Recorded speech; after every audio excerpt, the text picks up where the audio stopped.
live stream. Got it. Okay. There's so many things I wanted. I have a list of a mile long, things I want to check out, things I want to do. There's so many Me too. resources out there. Me too. Just trying to get to all of them, drive you out of your mind.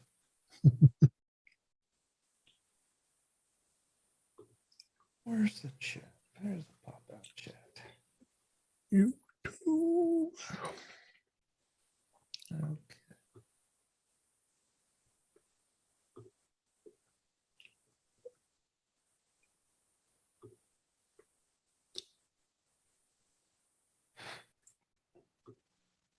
Any news or excitement?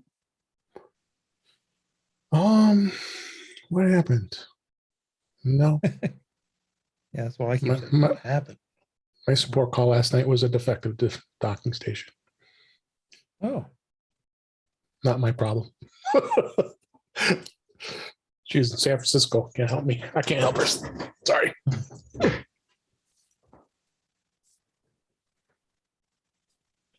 Hopefully I don't get any during the show. If I do, you'll know why I'm muted. nope. I get it. I get it. Or- Well, if all goes well, I'll have a camera working here shortly. Woohoo! that would help. There we go.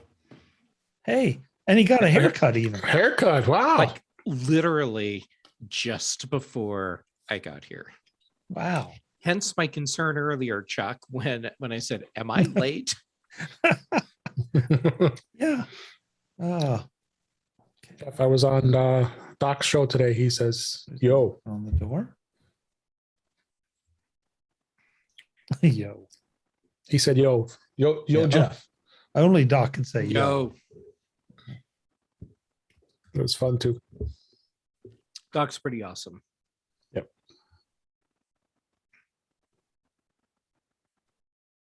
Said, you got to come back to Mac show. We miss you. I'm too busy. Hello, hello. Hey, Mark. Mark, good to see you. There's Jay. Hey, hello, Chuck. I just want you to know, Jeff, your camera is working great. You're doing good. Thank He you. was watching before he joined. I was telling someone about the show, so I needed to get the link, and it was playing in the background. So I was like, I wonder if I can just continue the conversation, and people be like, how did you know? I figured it out right away.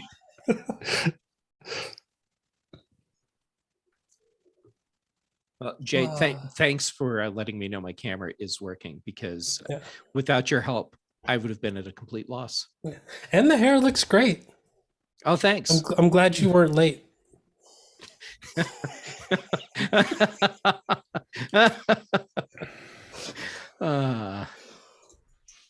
So what are we talking about? Nothing too important?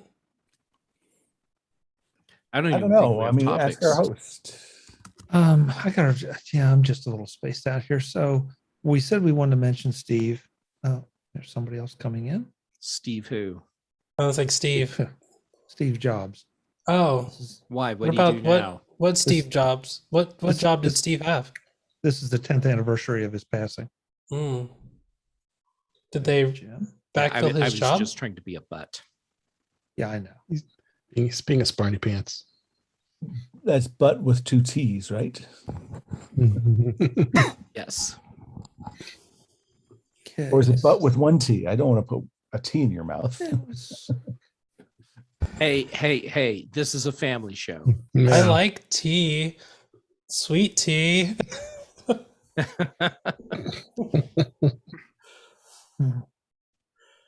Ah, So, Chuck, what's the meaning of the purple hue tonight?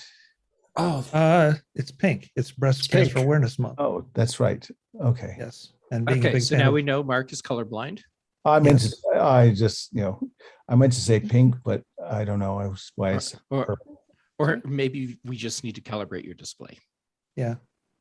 Or I'm being a big fan of breasts. I feel that I should honor it. I need more lights, Chuck. I'm sorry, I can't match you. You got that nice wall. Jay, Well, he does have the nice wall, but he does not have a Harley poster. Oh man. No, that's true. So for the Tetris fans out there, which I know we all are, oh, I had a great birthday week. Got a new Tetris mug, Tetris socks, Tetris shirt. I was like, we're gonna have to just paint this whole back wall just 10 columns and call it a day. Sounds beautiful. Do you get extra points if you can put your foot straight into the sock as opposed to having to rotate it a couple times? Yeah, I mean, if you put on 4 other pairs, and then you get the 5th one on, Then your toes disappear. yeah, and it makes a little jingling noise. Sweet.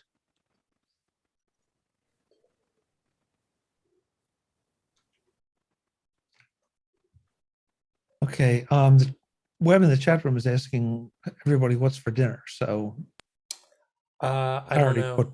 put my answer in. So there wasn't a guy. The oven. I don't know why I threw an R in there. Hey, Guy. Hey, Hello, I don't hello. think I've been on the show with Guy in a minute. well, I've been away. Well, good to have you back. It's good to be back. Something. Guy, I can was- you can you dial down just a little? You're just a little hot compared to everybody else. Oh no. I even got a haircut to try and step it up to Guy's game. And no, he's still hotter. Yeah. Haircut, that's not gonna do it. If you need Yeah. a talking topic to test your mic there, Guy, for the first time in my life, I think I rooted for your team. Which team? Miami? Oh, no, Florida. Florida What, university or Florida State? University. Okay, yeah. My sister went there, so I have a fondness for Is that all right? Is that better, Chuck? Yes, thank you. Or Guy. do you need more? No, that's They good. lost to Kentucky? What? It's okay. Dolphins lost to Buffalo 35-0, so I'm not stunned. However, for the first time in recorded history, I was rooting for the New England Patriots on Sunday And it to didn't beat happen. Tampa Bay, Wow. and they almost did it. They so close, Man. just to wipe the smile off of Brady's face. That's all I wanted. No, the only problem I have with that is if they win, Smug then we son have of to a listen bitch. to the next season of is Mac Jones the new Tom Brady? And They're it's going like, to say that anyway. It's like Couldn't I'm they both lose? no, unfortunately, they could you know, draw, I guess. unless like a giant meteor comes down right into whatever the hell the name of their stadium, what's their Gillette Stadium, Gillette, yeah. and only hits the field. It doesn't hit the stands where all the people are, just the field where the two teams are. I like this topic. We should just talk about A man- this. A man can dream. It's like the people in Cleveland who sit there and go, I want the Baltimore Ravens and Pittsburgh Steelers. The to Steagles. die. You're talking about the Steagles. Steagles, huh? They want the Steagles to die. And this actually may be Cleveland's year for the AFC North. I do want Pittsburgh to die. Actually, I like Pittsburgh. Yeah, Philadelphia it's to 'cause die. because he's a Giants fan. I'm a Giants Wow. fan. Hey, we won one. Much. Yeah, barely. One. No, They'll beat Didn't Atlanta, so- Every other than game the is barely Eagles, win. other than the Eagles, I think everybody won in the NFC East no, on Sunday. no. Washington. Eagles lost. Cowboys won. Washington won. lost. No, No. they won. Did they win? Yeah. Yeah, they won. Okay. Washington played it. Was it Washington or New York that played Atlanta? Washington. New Washington. York played. Yeah, we lost either way. Philadelphia played Atlanta, and Oh, You know who I Mhm. feel. I used to really feel sorry for Matt Stafford, who played all those years with just a terrible team in Detroit, yeah. and now Well, he's with a pretty good team in LA. And the one I feel sorry for now is Matt Ryan in Atlanta. That poor, sorry son of a bitch. that He's going to retire without a ring, which is well, sad. well, I mean, well, it's not even that he's going to retire without a ring. I mean, hell, Dan Marino, probably one of the best quarterbacks to ever play the game, And he did. never got a ring.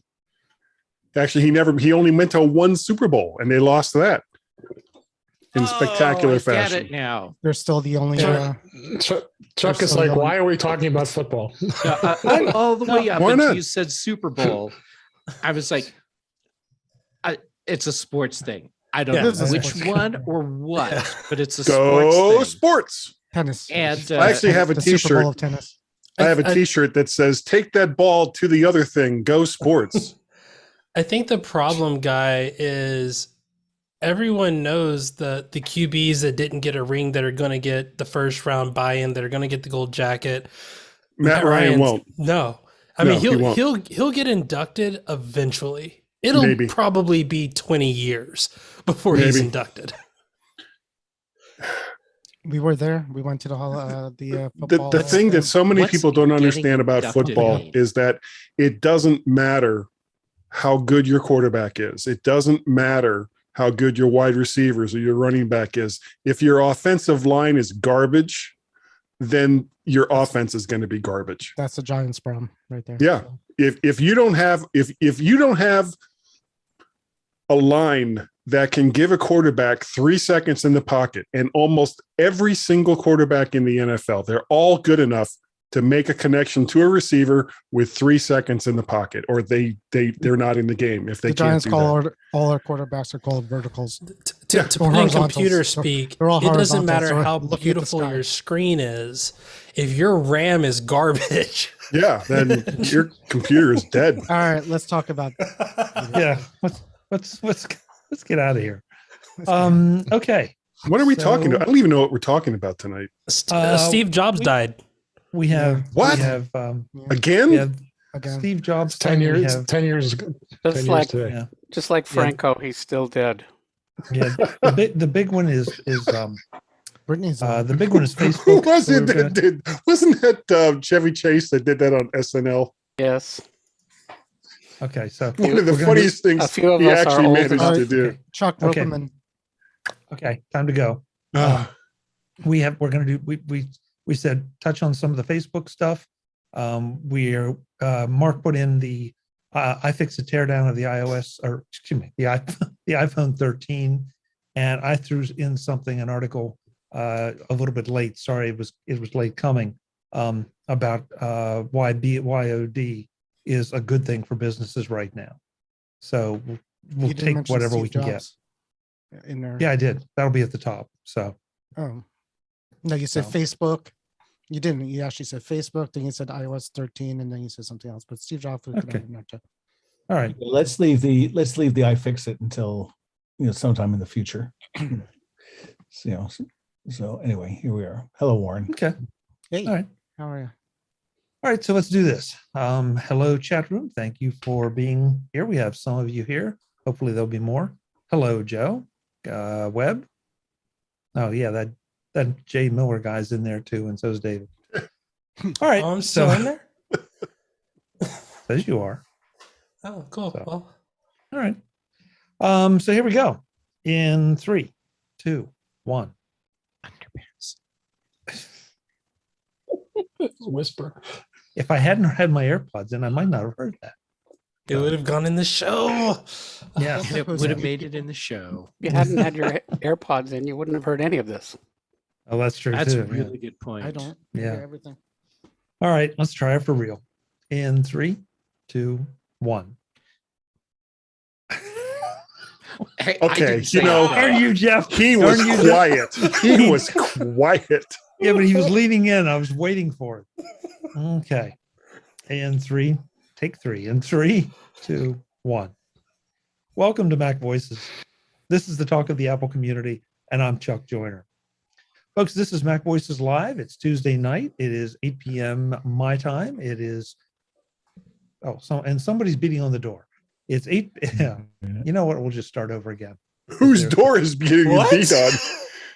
Sorry. No, I was, someone. What? yeah. Oh my Sorry about gosh, that. Patrice.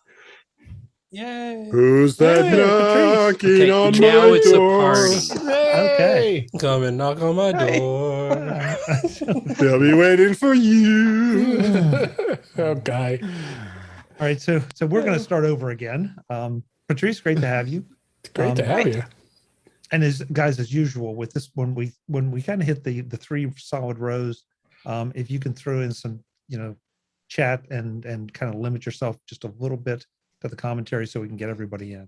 Yeah, that's me, right? You're No, talking that's to me there. everybody. That's everybody. That's everybody. No, it is you. Yeah. All right. So take 4 in 3, 2, 1. Underpants. Welcome to. Seriously, wrap. Chuck, how could you not see that one coming? That's I- commitment. I thought you'd get tired by now. You Oh, never my see How many underpants coming. That's years just how have I it been works. doing this, Chuck? Oh man. Do I Everybody. look like I'm Okay. getting tired? Look in the chat. Jay did it too. Jay did it too in the Yeah, chat. I know. I saw it in the chat. Yeah. Yeah. God. Oh, God. 3, 1, 2. Welcome to MacVoices. Oh shoot, the camera didn't lock on. 2-7. Double digit takes okay. this week. That's all the Like time we have tonight, 774. folks. So okay. All right. Come on, camera, get over there. Okay. Pick us. Pick Three. us. 3, 2, 3. Come on, camera. There we go. 3, 4, 2. 7. No, come on now. Because every time you guys talk, the camera jumps. Stop it. Okay. 3, 2, 1. Welcome to MacVoices. This is the talk of the Apple community, and I'm Chuck Joyner. Folks, I saw a t-shirt over the weekend that said, "This is my circus and these are my monkeys." That's what I got going on here, right here. I'm Chuck Joyner. This is MacVoices Live. It's Tuesday night at 8 p.m. Eastern, 5 p.m. Pacific, whatever time it is, wherever you are. We are live on YouTube at youtube.com/MacVoicesTV. We would love to have you join us in the chat room. Throw in your comments, questions, thoughts, what you're having for dinner. That seems to be a topic tonight. I'm not quite sure why, but hey, whatever. So a couple things tonight that I want to start out with. First, very specifically, I am wearing pink. This is Breast Cancer Awareness Month. So please get out there, support that cause, because it is a very important one, a very good one. Second, to start out tonight, before I introduce the panel, this is kind of a somber night because 10 years ago today, as we record this, we lost Steve Jobs. And a lot of bloggers and podcasters and all have been kind of reflecting on what they were doing and what they did that night. And I remember very well, and I will put a link in the chat rooms here in just a second, to a Mac Jury show we did on that night. That was sort of with an impromptu panel just talking about the impact Steve had and on all of us. I can tell you right now, it's a little rough compared to today's production values, but you'll see that it is very, very heartfelt. So 10 years ago, kind of hard to believe it's been that long. So with that, I wanted to get those two serious topics out of the way because I kind of know what's coming with this group. So we're going to go around the room and let you know who's here, and then we'll get into tonight's topics. I'm going to fake them all out this time and do reverse order. So starting from the bottom, Patrice Brendamore. Patrice, great to have you. Thanks for being here. Hi.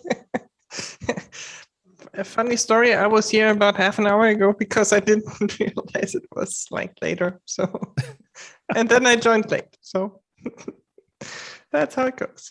Yeah, well, it's great to have you. I know it's quite late for you, but we always appreciate you being here. Yeah, I wasn't. Today definitely didn't go as planned. I was planning on taking a nap, but I worked on stuff. So Wow, that I might be a little loopy, but I think that's fine.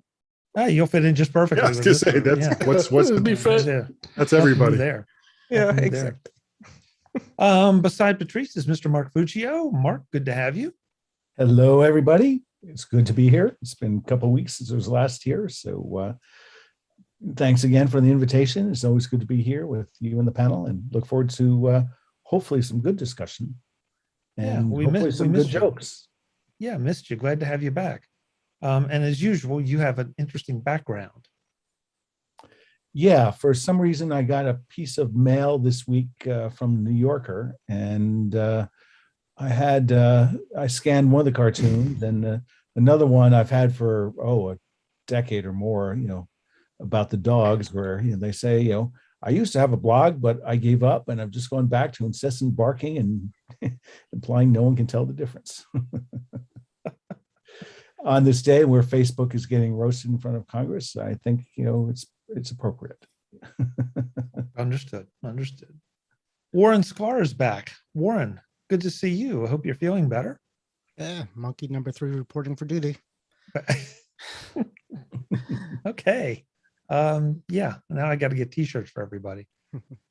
Guy Searle is with us again. Guy, Hey. we haven't seen you for a while too. I know. Well, I went to Chicago, and then all the stuff that happened, and it was hot, and I just decided, I was tired, so here I am. Okay. Good to have you. Thank you. Jim Ray is back, looking straight at the camera with his Plexicam. Good to have you, Jim. Yep. This odd thing right in my face. Yeah, but It's like 3D. You're making a sacrifice for all of us. Thank you. Exactly. Jay Miller is here doing his best impression of I'm not quite sure who. No, I just want to throw out there, I'm not going to be here next week because I'm traveling, which means hold on to your butts. I got to bring enough shenanigans to last us until November. Okay. All right. Well, Sounds where's like that? a threat. Yeah, where's that Halloween mute switch? season. Where's that mute switch? I Jeff think that's Gammon is- permanently attached to me. Jeff Gammon is here with a very fresh new haircut. Jealous. So fresh that I still have hair all over my shirt, and I probably is should have quarantine hair, changed by my the way. shirt right before the show. But here we You are. kind of look a little bit like the mountain lion you posted today. Yeah, I got a Yeah. haircut, both of them. See, that's efficient. Take care of them all at once. Haircut's going to be the first thing I do when I get out of here. Understood. Last but absolutely not least, well, not exactly last, actually, Mr. David Ginsburg. David, welcome.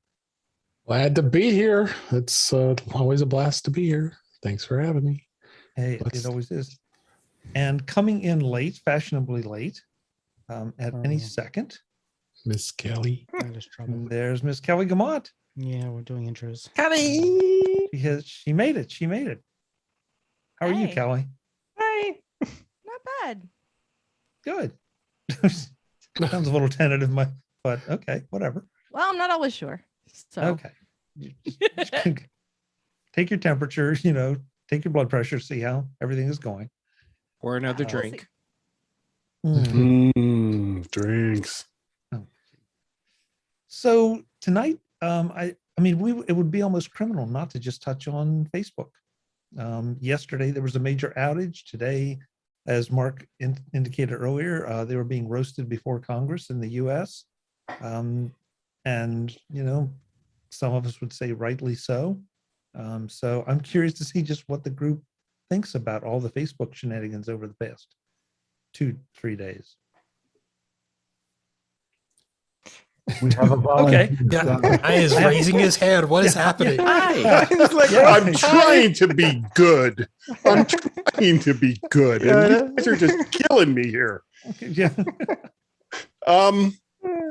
The thing that bothers me the most about all of this is that the allegations being made are nothing new. These have been out for years, and for the most part, the press has ignored them, and it's only because it's now getting a little bit of attention that they're jumping on the bandwagon.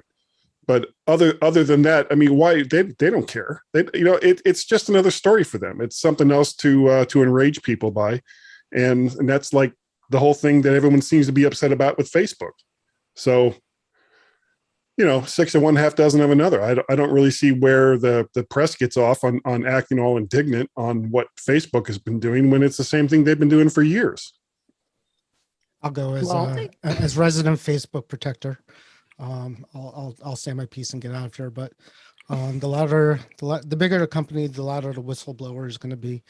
Money talks. Every company that is out there in the world has whistleblowers, and they all have HR issues, and they're dealing with people who are doing the wrong things. Even Apple is having their little thing with their issues with their hostile workplace for a couple of women. And every company is going to handle it the way they're going to handle it. And, every company, legitimate company, has an HR department.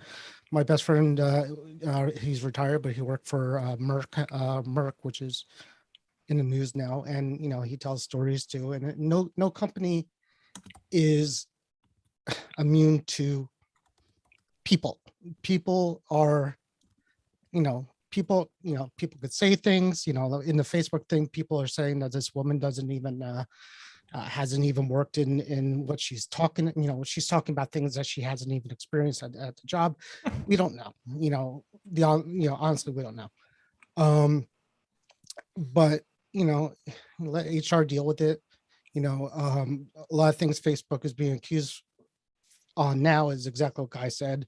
And some of it's like basically saying, oh yeah, by the way, Facebook and Instagram and all that is, bad for kids.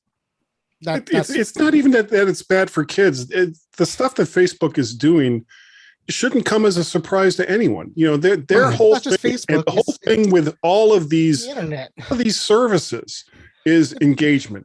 So before Facebook was other, I was on message boards, BBS Sure. boards, before, before anything came, and, that sucked sometimes. And there was days where I hated myself for something that somebody commented back in, 94 or whatever, it's, once you start putting your feelings or emotions outside into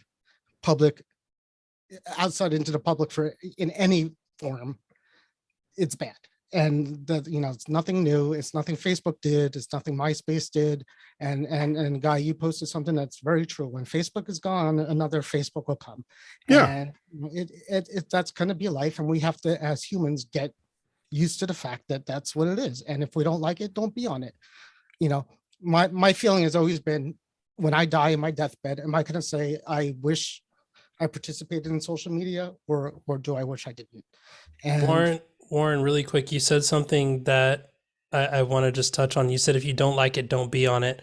Let's just remember that Facebook owns WhatsApp, which for many people in the world, as much as I want to say they have a choice, they don't have a choice. They need to be on WhatsApp.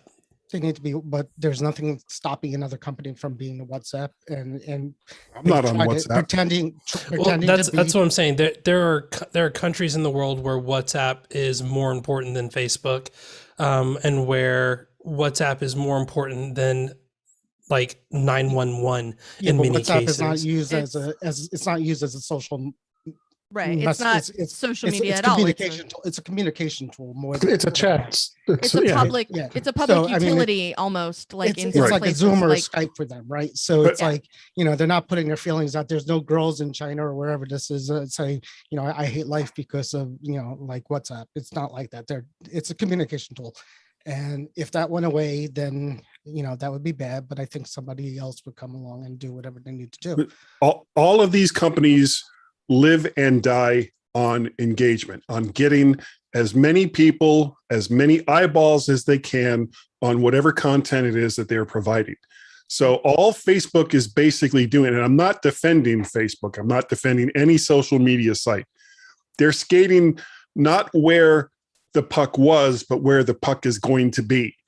And that's always going to be whatever it takes to get more and more people engaged in their site. And so the fact that Facebook is using negative emotions, or they're using people's negative feelings to get them more engaged, is not a surprise. It's basically what mainstream media has been doing for the last 20 years. Yeah, it's business. So it's same. It's been the same with TV shows. And it's been the same terrible. with movies. It's been the same with commercials. The eyeballs are, sure, you're shaking your head, Kelly, but what's different? Yes, I am. Well, because it's not the same with movies. A movie is a 2-hour thing that you are right, and the marketing around it is a certain amount of thing. But like, there's nothing about there's nothing specific about watching a movie that is meant to be engagement, that's meant to make me spend more time with that movie. Right. Because once you've And- seen the movie, you walk away from it. You're done with it. Right. But And like that's it's the- I was that's talking a more- That's that's a I was discrete getting more unit into of Except for commercial. Rocky I'm Horror getting more Picture into Show. commercials and eyeballs, and the fact That's that correct. if I watch a football game, I have to everything's beer, and I don't. I'm a recovering alcoholic. It offends me. Okay, it doesn't. But No, but it like I think part of the thing that I think is the reason this is ending up being a lot of conversation is because, first of all, we have somebody who's actually from Facebook who showed up with receipts. This isn't an external company has said that this is a thing that happened, or there's this organization that says the best they can figure based on Facebook something, it's bad. And it's not anything like that at all. This is somebody from Facebook who is saying something about Facebook. yeah, loud And- whistleblowers with a big company. And I guess I invite every other company that has a problem like this for their whistleblowers to come forward to, and you'll be shocked and bored of all This is the different, stuff Warren. we have to read, because every company in the world has their own problems to deal with. And this isn't about that. this is about.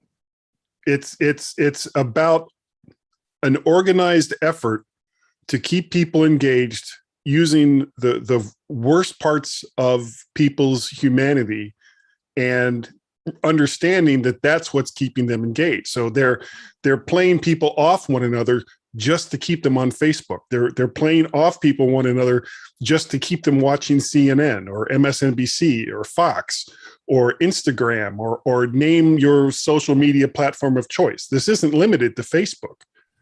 This is a phenomena that has kind of come about because of the internet, because of the global community that the internet has become. And what we're finding is that in a lot of cases, people are a-holes, and their whole point is to be an a-hole. And that's all they have going for them. And the people that are the loudest are the ones that are getting the most attention. And negative attention for a lot of these people is better than no attention at all. Right. But as I said, it's not a Facebook problem. You said it too. It's not a Facebook problem. It is a But- Facebook problem. Well, It is- It's no, just I- not, it is it's not happened to limited me, to you Facebook. know, in 1992 with the bulletin board that I used to join, which was a car forum, it was very Facebook-like before Facebook. People would post, people would reply, people would, say you're an idiot. People would say, a lot of things. And what's the difference? Well, Because Well- the Well, owner of that wait, message wait, board wait. was not mining Okay, your well- data in order to make money off the stuff that you were saying to other people on the message board. Well, Yeah. I'm pretty sure they were. Okay. There are ads all over the place. Yeah, but Well- I think it's first of all, it's a little bit different, Warren. It's the fact that the organization that is hosting the boards is actively promoting or putting the algorithms in to put the negative comments. I agree with you that this has always been part of the internet. This is part of human nature. It doesn't matter, whether it's the clique at the office or the card club on Friday nights. There's always this negative thing. It's the fact that the entity is prioritizing the negative stuff and then making money off of it. Before I let anybody else in, I want to welcome Brittany Smith. She got here just a little bit late, but we're not ignoring you, Brittany. Just trying to find a way to stick a crowbar in and get you introduced. Thanks for being Look, here. my other meeting ended early. Oh, Yay! good. I know. I It's know you awesome. love that. I know you love that.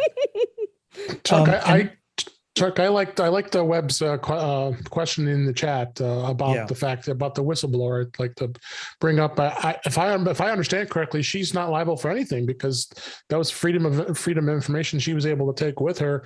She doesn't work for she doesn't work for Facebook anymore, and I believe there's laws against of employees retaliating against companies like that and related to being whistleblowers. So I don't think she has any liability to that, right? Well, actually, on that, I would say that it's true. Whistleblower is unfortunately too broad a term, and there are protections in the government about whistleblowers that flow to government contractors, of which I don't believe Facebook is one. On the other things, it all depends on ultimately will turn on, any, whatever NDA agreement she has signed, as well as the materials themselves, if they were marked confidential, proprietary or not. Assuming they are not bearing any such restrictive marking, she's probably off scot-free. If they are, Yeah. then it's up to, does Facebook want to pursue her? Does she want to get an attorney? How much do they want to spend to go after each other? It's a bunch of, it's going to be a dogfight or, or a cockfight, Or a hole in the middle of Arizona Arizona on roosters and let them go fight each other. At that point, who knows what the outcome will be. But, I'd say right now, it really all depends on just how this material was marked. And, and I would think she consulted with somebody. I don't think she was not that intelligent of a person to not know that she can't just start spouting off this information from what she got internally before she decided before she committed to talking to 60 Minutes and talking to the press, and then now it was in front of Congress. I mean, it's. At some point, Dave, it doesn't matter. It doesn't matter if it was proprietary. It doesn't matter if it was protected conversations. None of that's going to matter because it's already out there. And sure, they can go after her, but all that's going to do is just fan the flames and make it even worse for Facebook. So even if she went into Zuck's office, into his personal file cabinet, pulled out stuff, and then it said confidential and secret when stamped, do not allow anyone to ever see this, and handed it to someone in Congress, they would not be able to, well, they could, but they wouldn't prosecute her. Well, I don't know. I mean, you're making a really extreme. You're making a really extreme case. I mean, let's instead of some sort of hypothetical, let's deal with where we are. And I think the reality is, she may have violated her confidential agreement. She doesn't care. What does the agreement provide for in the event that that she does it? And that is something that she may have an exposure. But I agree with you. As a practical matter, I think it would make them look so goddamn bad to go after her that they're not going to do it. Instead, they'll do all these insidious things. Oh, she was never in a meeting with senior executives where a decision was made. So they're going to, instead of throwing battery acid at her, they're going to throw battery acid around the ground on which she stands and hope she sinks into quicksand and her credibility. I don't think they'll do that either. I think they're just going to stay as quiet as they possibly can and wait for. They've already done it. They've done it today. They've been doing character assassination all day. Well, they said she wasn't involved in anything that she's talking about, and I mean, again, who are we to disagree or agree? I mean, I don't know. Right. I mean, I think the fact of the matter is, I mean, she has the documents and she's testifying about what she knows or and I think she's also just being very clear on what she doesn't know. So, attacking her credibility, I think is misguided. I think, again, I think this is. As a long-term, Facebook watcher, this is going to lead up to, we're going to see Mark Zuckerberg, apologize for what they're doing and promise to do better, blah, blah, blah, blah, blah. I think. So what's her motivation? Pardon me? What's her motivation? I have no idea. Anybody? I don't know. I don't know the woman. I have no idea what her motivation is. Sadly, there are people in the world that just do things because it might be the right thing to do. By the way, I think Patrice had something earlier. Yeah. I forgot about it already. I've just been following. No, I mean, honestly, I think Facebook is different. I mean, we had that discussion, is Facebook different than a bulletin board? And I think it is. Because the difference is, there have been numerous studies about the influence the Facebook timeline has on people's moods, and that like a let's say negative timeline will influence how people see the world. And I think we've seen the effects in the last 4+ years at least, like probably longer. We've seen how Facebook can pit people against each other and what effects that has. And if it was the people on the platform that did it, I would say, okay, it's the people, but it's the platform itself who's doing that. And I think that's where the difference is. If the people, that's It's the Have you people. seen Free Reddit? freedom of speech. So Go on Reddit I would for just it. I would Okay. disagree. Yeah, I just- think go I to would Reddit. side with something Warren was saying earlier. And that is I think Facebook is more of an amplifier for for people's behavior, good or bad. And I think in that regard, yes, maybe they are actively trying to stir up the pot and get people fighting and interacting with each other. But I think they're just an amplifier. And this time there's a lot of pent up resentment against Facebook over roles in a couple of U.S. presidential elections, as well as roles in promoting or distributing pro-vax or anti-vax COVID recommendations. That I think this time we'll have to see that there may be enough of our politicians grandstanding in Congress that they may actually try to do something about it. Or maybe not. It could just blow over like the Cambridge Analytica thing, which looked really horrible and really bad for them 3 or 4 years ago when that But broke. that's not what this is about. What this is about is that Zuckerberg sat in front of Congress and said a list of things to Congress about this is how Facebook operates. This is what Facebook is doing. This is the kind of thing we do. This is our procedure. This is how things work at Facebook. And she is now in front of Congress saying, this is how things work at Facebook. This is what we do at Facebook. This is how these things are done. This is standard operating procedure at Facebook. And those two accounts do not match. No, I think that's why this is, I think, but they don't. And that's why it's news today. And who okay, cares? They don't. Okay, wait. I've read the testimony from both of them and they do not match. And that's the reason that this is an interesting thing today, because she is in front of Congress presenting them with a very different lay of the land than what Zuck gave them when he was in front of them before. So can you post in the chat link? Can you post in the chat link the link to Zuck's testimony? Okay, I'll find a summary of it. I read it at the time. So I'll see if I can find something for you that summarizes it from before. Okay. Yeah, because I mean, my general sense is that I think that Zuck, I think he's answering truthfully, and I think it's a sign that of just how weak and feeble the people in Congress were in asking him questions, that they couldn't get him down. And I think what's new today is Frances Haugen is showing that when Zuck says, oh, we talk about this and we have these committees and so on and so forth, he never touches on the fact that, okay, he talks about we have all these algorithms and this AI that tries to do these things. They never ask him, okay, what does the algorithm look for in incent? And I think in that regard, what she's saying is completely consistent with what has said, but she's saying that the way it actually operates is it wants to amplify and increase engagement.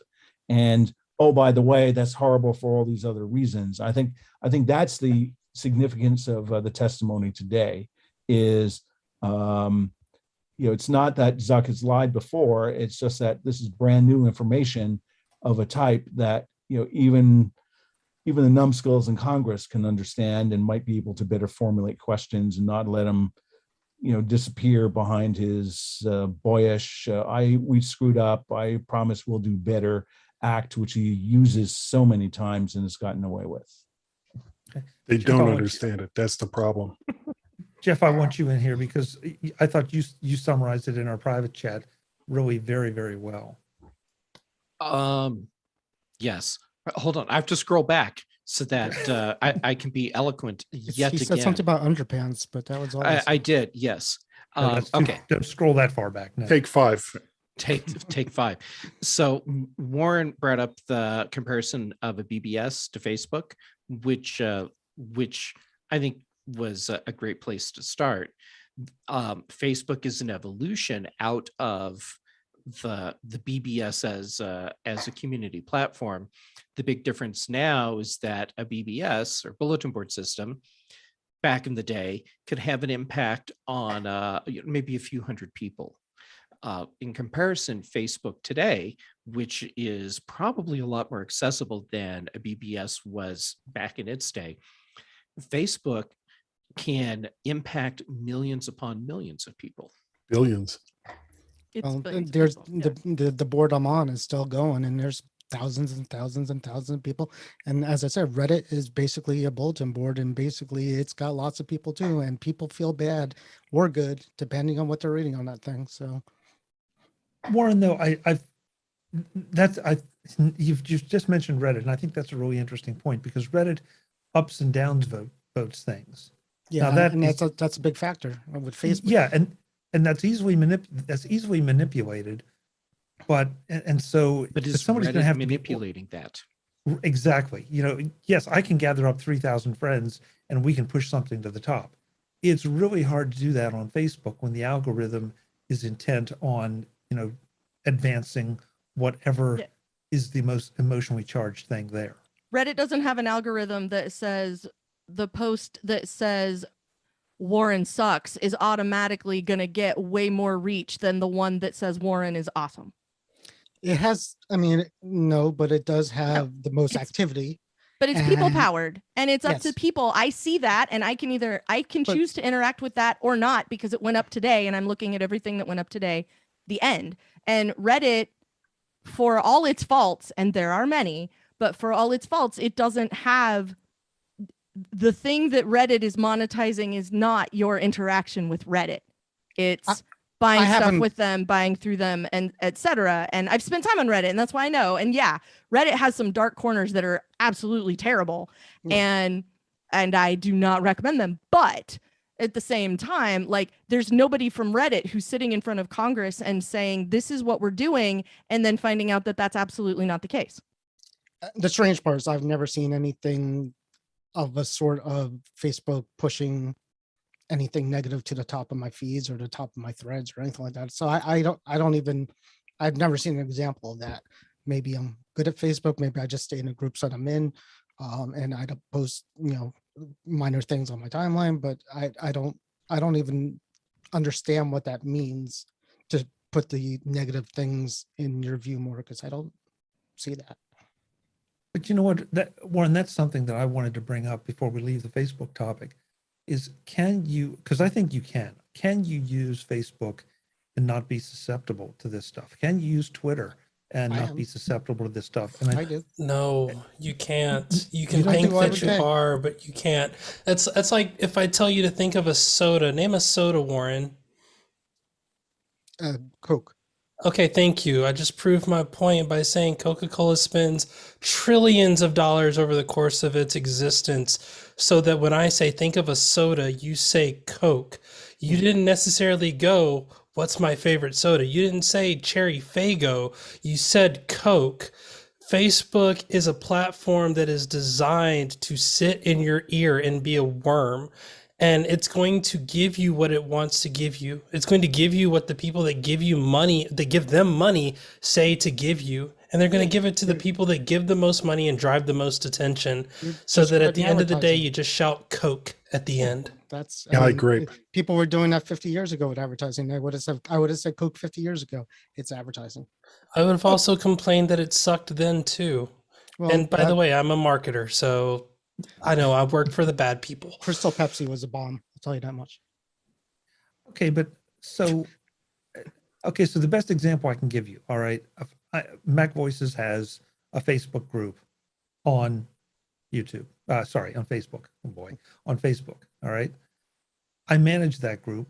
If you go in and log in and just go to nothing but the MacVoices group, you're not going to find political commentary because I'm monitoring it, Right. and I Same with won't my allow group. it. And Same yeah, with and my there are multiple groups that you can do that for, where somebody has been paying attention, and so that comes back to my question. I believe you can use these Yeah. platforms, and I don't want to take any money out of anybody's pocket unnecessarily, but on the other hand, I don't want to feed the bad stuff either. So Yeah, but if you right, go where to are the they right going? groups, Where are they going to get this bad info? Because again, if you stay in the groups that you like and you post status of, like, the restaurant you're at, where is this coming from? Like, sure, if I go into the political groups, or if I go into, like, God, the next door type groups, the local groups, things like that. Some of them are ugly because, and then you realize, you know what, it's not actually Facebook. My neighbors are assholes. And, that's, Yeah, but that's exactly the thing. Maybe that's a good thing that I knew that because of Facebook, because, yeah, but no, go ahead. It's exactly the thing. You can maybe use Facebook if you just stay to the groups, but Facebook is making it very, very hard to do that. Facebook is pushing you towards the stream, the home stream, and to look at other people's content. That's what they're pushing you to. You look at your friends' content and you look at advertising. That's what you look at. Or the groups that you're in. Unless you're doing. Have you checked the Facebook timeline? They're not just showing your friends' content. They're showing a lot of other stuff too. Yes, it's not just advertising. Or I haven't seen anything I don't like to say. Okay, well then, Warren, you're the exception because I see tons of stuff, all kinds of questions, trying to figure out what security passwords are, and I mean, it just goes on and on and on. As Kelly knows, I work with a lot of old people who, this is how they keep in touch with their family, and it's a good thing. I work with, I grew up with an old person who happened to be my parents. This is a way to keep in touch with us and my brothers. That's what we're doing. And remember that all of this stuff, all of these social media platforms going all the way back to the 90s, for the most part, have all been free, as far as you not paying any money to use them, which means that the money for servers and bandwidth and everything else has to come from somewhere.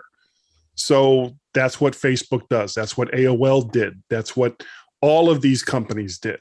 And unless people are willing to pay for a social media service that isn't going to mine their data, that isn't going to take the stuff that they give them and force engagement like all of these social media companies do, then Facebook goes away, and what are we left with? Facebook.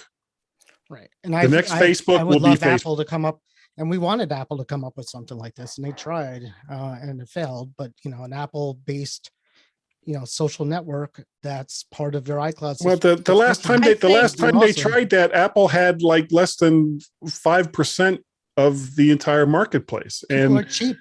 And I think tried is doing an awful lot of work in that sentence. It was limited to music and no. But even if Apple made an iCloud-based Facebook, right? And it's been tried. It's been tried with Nextdoor. It's been tried with LinkedIn in a sense, and LinkedIn is its own thing. But, if Apple came up with something that was exactly like Facebook with no advertising and no data collecting, it would be a ghost town. Because, people are cheap. There's a lot of people who don't have the money to pay for whatever.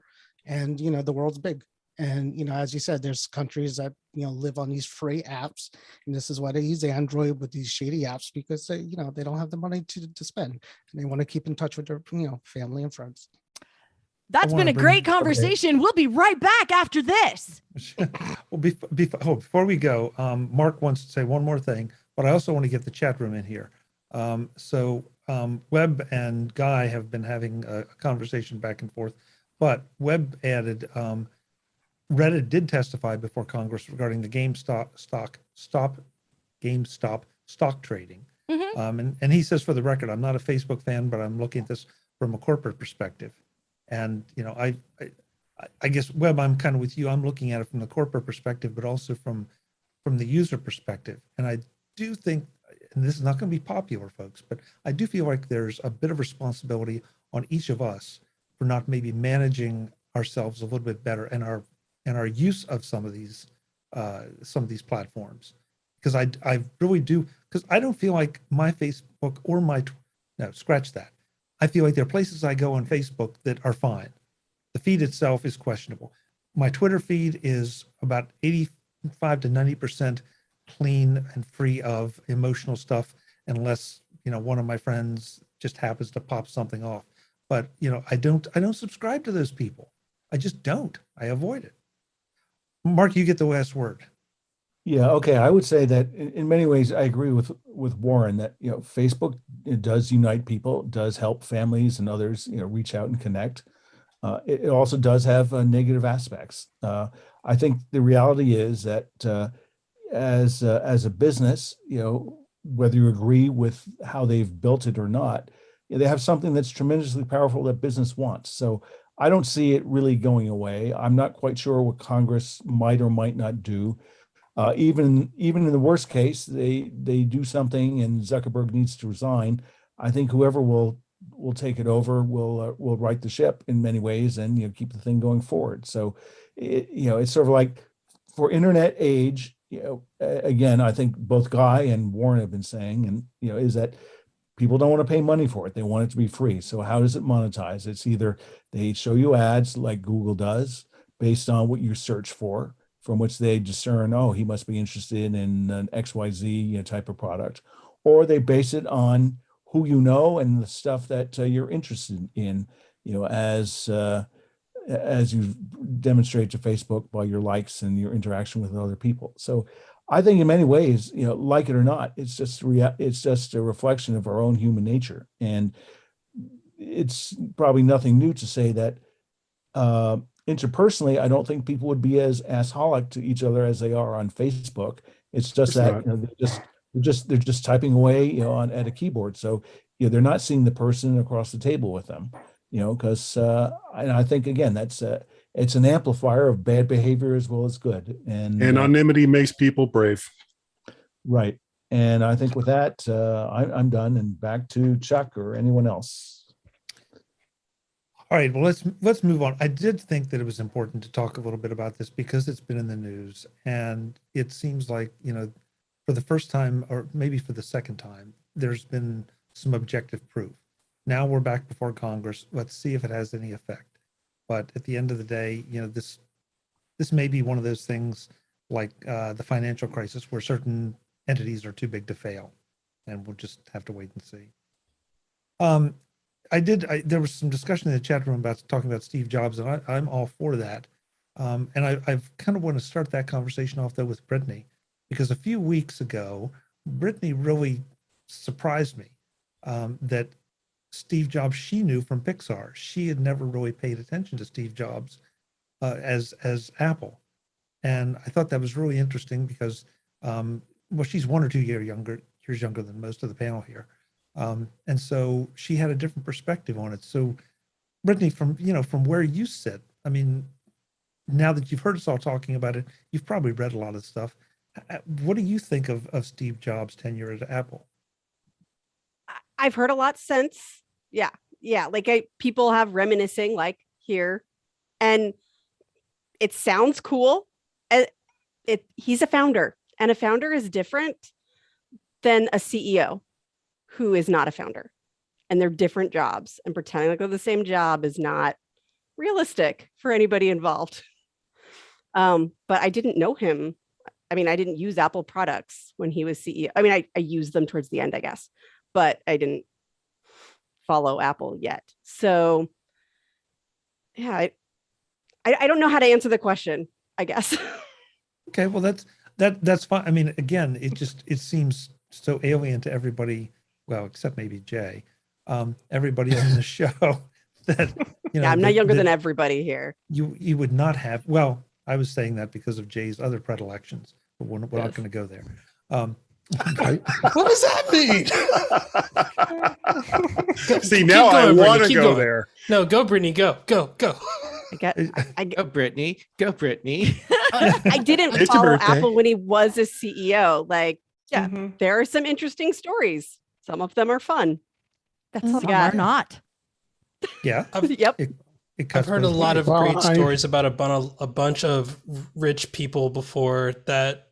Cool. Yeah. Yep. Steve Jobs was an amazing man with the power to say no when everybody else wanted him to say yes.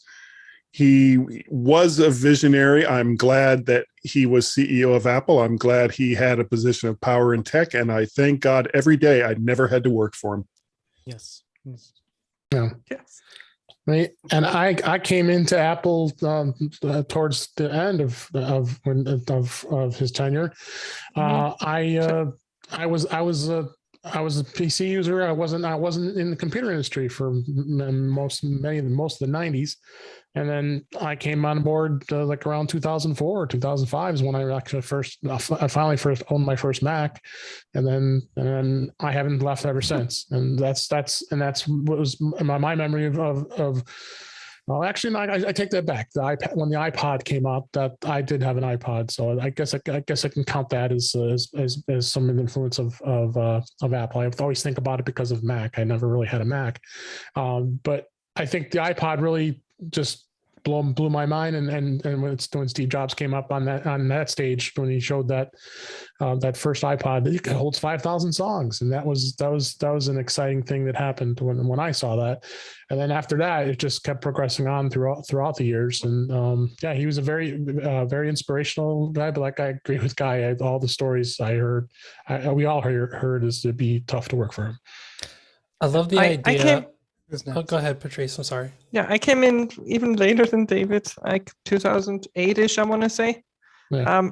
Honestly, the first memory I have of Steve Jobs is 2010, the iPad announcement. That's the first time, like, I remember him seeing, like, I had the iPhone before, like in 2008, I want to say, but I didn't connect Apple and Steve Jobs at all. Like, I mean, honestly, here in Europe, Apple wasn't a thing until, the iPhone, basically. I mean, there were Macs here and there, but like, I remember going to school, like university and stuff. And that was the first time in 2006. That was the first time I even saw a Mac in my entire life. Never heard of the iPod, never heard of the Mac before. Like that's the world I grew up in, like David said, like the PC world. So I totally want to give props to anybody that can create culture and style and design and can perpetuate that. So by all means, sweet, awesome, great. At the same time, I've learned not to put a lot of thought in the people that make the products, but the products themselves, because I think anybody can have a great idea. Unfortunately, not anybody can execute on that idea. But at the same time, my entry into Apple was all the people that had money had it. I didn't have money, so I didn't have it. When I got money, I said, I'm going to get it. And I'm a part of that continuation of a problem. But to me, I didn't care who made it. But that said, I mean, he meant a lot to a lot of people, so I respect that about him. But at the end of the day, I think the things that we create are more important than the people that we are. So, thank you to him for making something that gave me drive and ambition. Jim, you scolded Steve Jobs? I did. Jim, For you're my what? hero. Yeah. For what did you scold Steve Jobs? For yelling at my receptionist. Fair. So, And survived. I met him a couple of times in 1984. One time was at an Apple sales conference in Hawaii, and that was sort of not really a meeting, but said hello.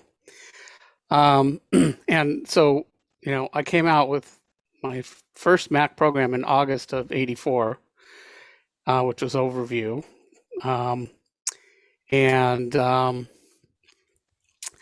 So, and it was, I think, the 7th program for the Mac. There wasn't much software for the computer. And so I guess Steve got his hands on it. So this is a database program. And he didn't like the fact that if you wanted to put a date into it, it wouldn't type the slashes for you automatically. You had to type the slashes. So he was like, that sucks, as I'm sure we can all imagine. So he called up our company, and I wasn't there when he called. So he berated Robin, who answered the phone. So, and when I got back, she's like, "Who is this Steve Jobs guy? Why does he hate us? Why does he hate me?"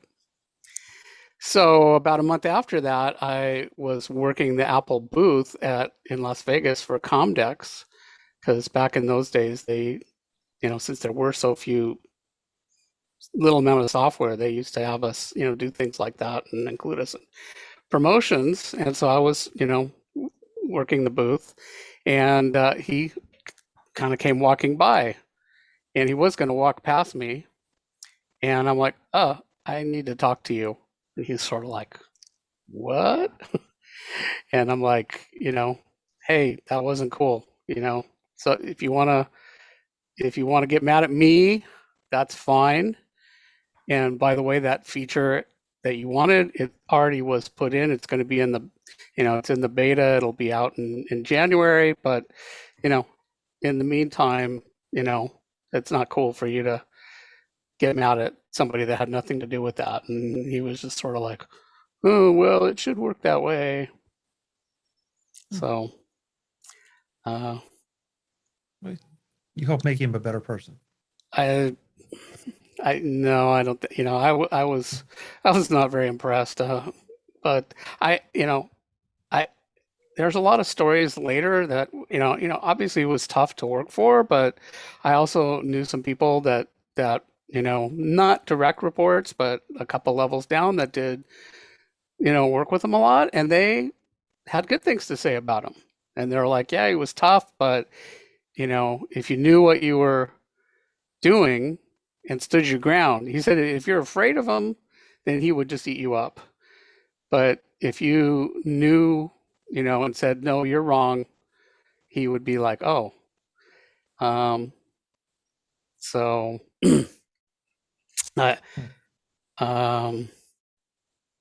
yeah. So, but I'm probably glad that I didn't work for him. But like I say, I did meet, I have met a number of people that did work with him and were like, yeah, it was great. That was the best thing I ever did. So who knows? Yeah. I mean, a lot of people stayed for a really long time with him. So, I mean, there must be something to that. Like they wouldn't do that if he was really bad. That's a great point. I think, he clearly was a great, he had a great eye for talent, and he did surround himself with A-level people, and apparently was able to motivate them. So, you see a lot of people that surround themselves with C-level people so they look good, and he clearly did not do that. Jeff, you said that you have thoughts. Of course I have thoughts. How could I not? We're talking about Steve Jobs. Okay. Steve Jobs was no saint. Steve Jobs does not deserve to be deified.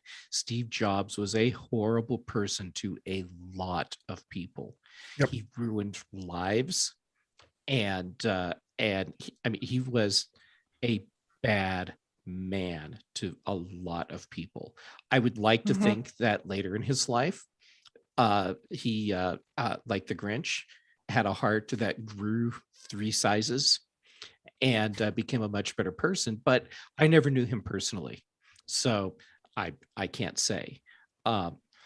So with that glowing introduction to Steve, I will say he was really good at being the visionary, and he was really good at finding the right people, like Jim was saying, to put around him so that he could take his vision and make it a reality. And without that in the beginning, then we would not have the Apple we have today. We probably wouldn't have Apple at all. And I'm glad that we have choice in major computer platforms, because I would just hate to think that there just simply wasn't a choice and you just got whatever was there, which probably wouldn't be Windows, it would be something else. And we'd be happy with it or maybe not, but I'm glad. But you wouldn't know the difference. I would know the difference. Matter. Yeah. It wouldn't matter if you were or not, because you don't have an option otherwise. Right. So I'm glad that that Steve was able to be part of a movement that created, or he was able to be part of the technology industry at a time when he could make a difference, and the people around him could make a difference. So that part's great. But wow, Steve and I would have had serious issues working together. Yeah, I think a lot of people did. I mean, there's a quote in one of the books from him where he once admitted that he is simply badly made. And I think that's true. Like, as good as he was as a visionary and on tech side, as bad like was the personal side. Kelly, how about you? Well, we talked about it this morning on TDO, which I'm pointing out because, like Brittany, Charlotte Henry over at the Mac Observer was not a very close Apple watcher at the time. So she sort of she mostly was observing Apple like professionally or semi-professionally, depending on your assessment of the MacObserver.com. She was like, her assessment comes from the Tim Cook era. And so I had her on, and Brian Chaffin, because Mac Observer was founded in 1997 and 97. And so we talked about like what it was like to talk about Apple then, and what Apple meant and what sort of cultural impact it had, you know, under Steve versus under Tim. And the difference is pretty dramatic. And part of the reason that we wanted to have that conversation was because of those two different aspects of Apple. And there's like, for every good story that someone has about Steve, someone else has a story about him being terrible. I mean, there's no question. And if you keep shaking that tree of Steve Jobs stories, you will probably find that more of them are bad than good overall. Like, he did not, in a whole lot of ways, he did not seem to care a whole lot about other people's assessments of him.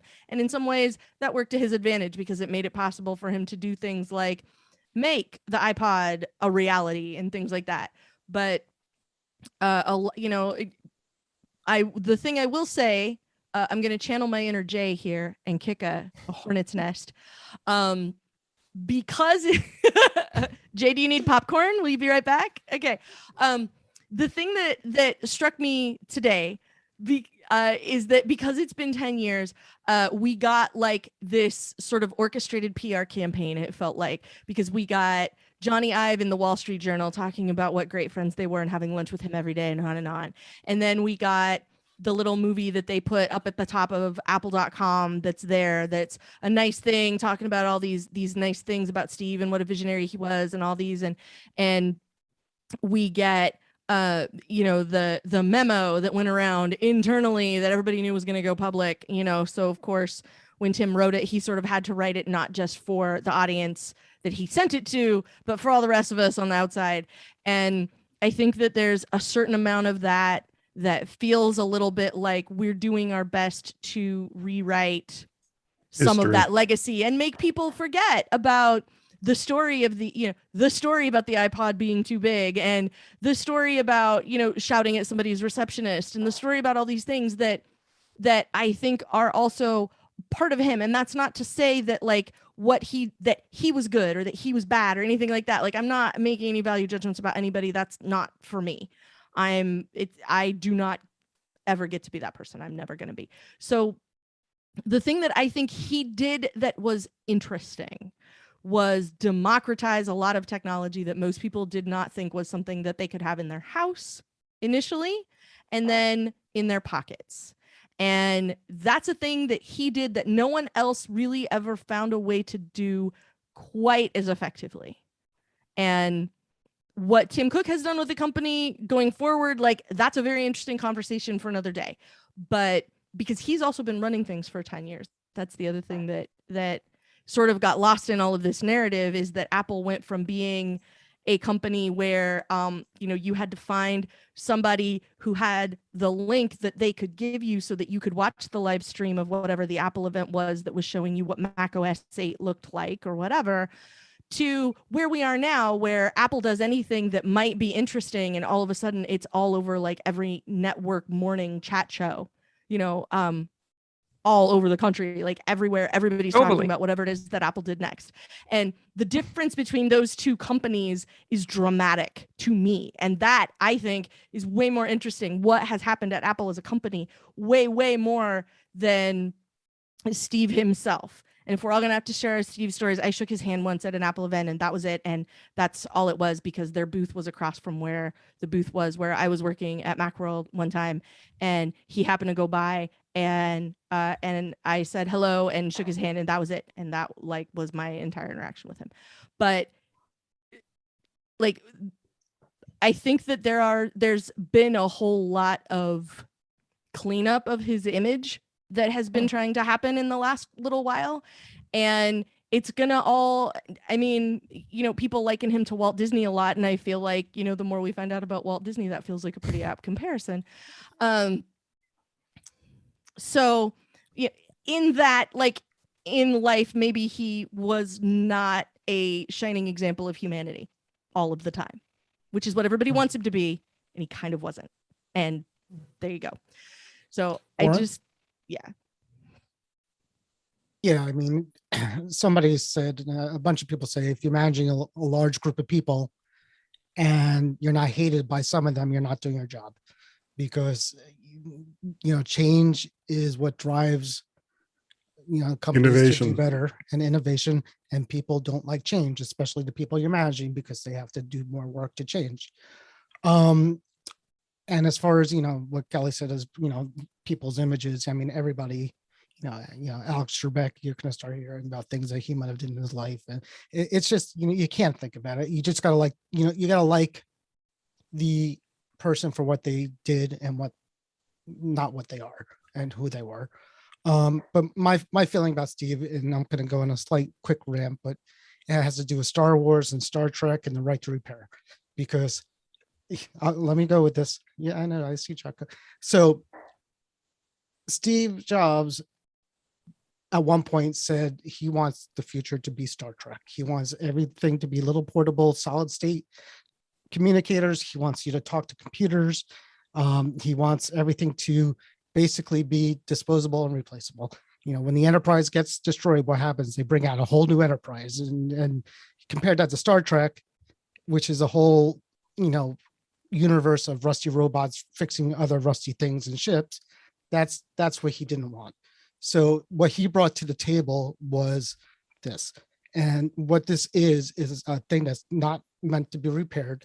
It's not something that Captain Kirk would have said, you know, I need IT support to disassemble this thing, because that's what they had. And that, to me, is the future. The future is, you know, things that maybe could be recycled, that are very portable or very intuitive, and you don't have to worry about how it works. And that's what Steve wanted. Okay. Congratulations. I had no idea how you were going to bring that one back, and you did. I wasn't sure if I could pull it off. That was good. That was good. Thanks. Mark, you're kind of quiet, and you are in business in Silicon Valley, and so you have to have some thoughts on Steve from a lot of different angles, I would think. Well, I've known people who've had personal business dealings with him, and you know, stories I don't think should be aired in this forum.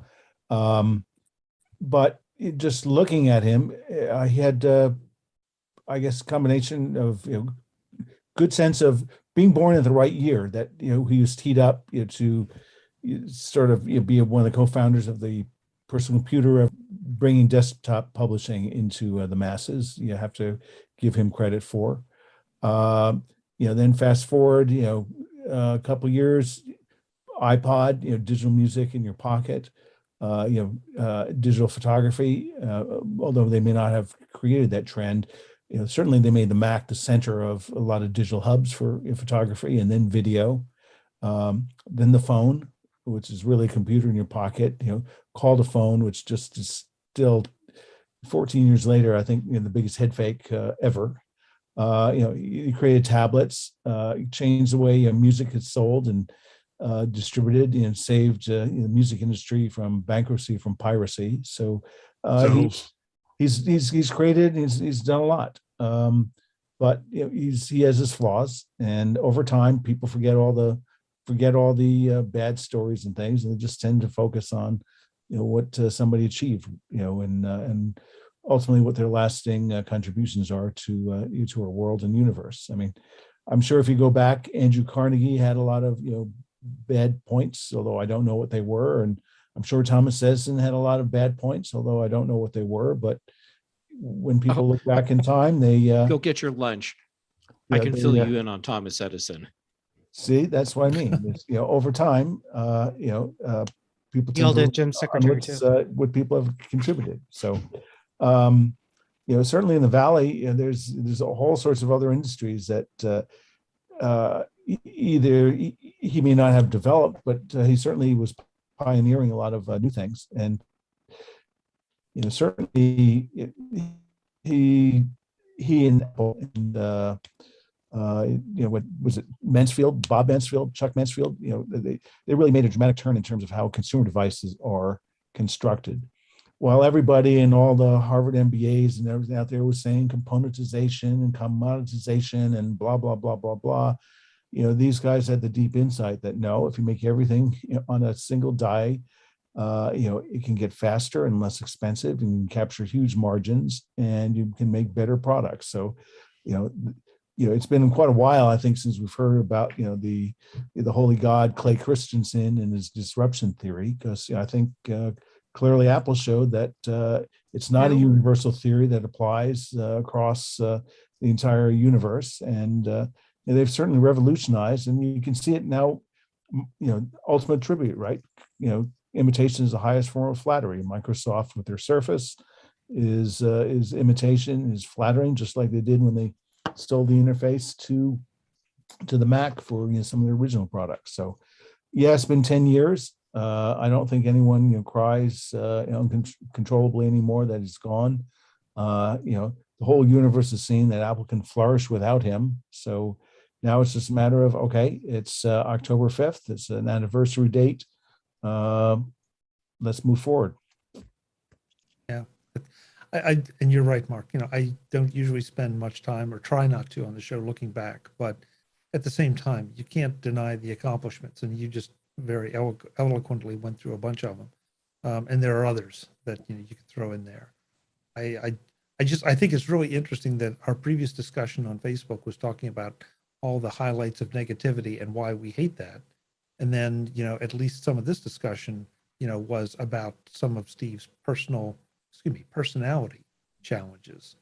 And that's not saying that we should just, wash over all the negative things. But I think, at the end of the day, you want to remember the positive things, just like any of us. You'd like to be remembered for the positive things you did. So, okay, so we have one last topic that we're going to try to touch on, because we still have a little bit of time left, based on what our normal show has become. There was an article today, and I've got to find it, and I'll throw it in the chat rooms, about bring your own device and why this may be a good thing for the organizations today. So I'll work on that and throwing it in the chat room. And David, I think you had some thoughts right off the bat on this. Oh, thank you. David threw it in the chat room. I'll throw it in the YouTube, David, while you talk. Yeah. So yeah, bring your own device. This has been a hot topic in the enterprise for a long time. Working in the enterprise as I do, and others on this panel, a lot of companies want to keep control of devices. They want to have a centralized way of managing. They want to have a centralized way to manage hardware, and they don't want any rogue devices going on the network. Well, I think things are changing. I think companies like Dell are becoming very poor at managing their products. Dell has, in the last few years, I can say with experience, have been very, very difficult to deal with, and can't keep up with shipping their products. Not that I'm saying Apple is any more perfect than that, but I think more so the whole point of the bring your own device is the fact of the morale of the employee. And a lot of employees would prefer, well, not a lot of employees, but I think some employees would probably prefer having a Mac versus a PC. in many cases. And you look at bigger companies, I've brought this up many times, companies like IBM, who have 150,000 Macs in their environment. That's because they're giving the option whether or not you can get a Mac or a PC. And that it seems overwhelmingly many employees are leaning towards that. SAP is doing the same thing. So is Starbucks. So is Walmart. So as many of these other big, large corporations, and imagine managing all those machines all at once. Well, they obviously keep them in well managed because there's a lot of great tools out there that are doing that. Jamf being one of them for Mac. So I think in itself, I think Apple has done a much better job of improving the enterprise experience. It's always been a very big challenge with being able to manage Macs in the enterprise environment. It's just because, unfortunately, a lot of the companies still want to have a Windows environment, and trying to cram a Mac down a Windows Active Directory and trying to get it to work is always very challenging in many respects. So, but overall, I think it's my feeling is I'm hoping that more and more companies are going to start seeing that how the return on investment as well as the efficiencies with employees, I think, will be the two things that will be key that a Mac can come into play and be much better at it when it comes to bringing your own device as well as supplying them the device. But I think a lot of times, I think a lot of people or a lot of companies are going to let people, if you want to use your own device, you can, and they can still protect it. So there's two sides to that. Providing the Mac in the environment or bringing your own. And I think companies are starting to see that it is doable, and it could save them some money in the long run.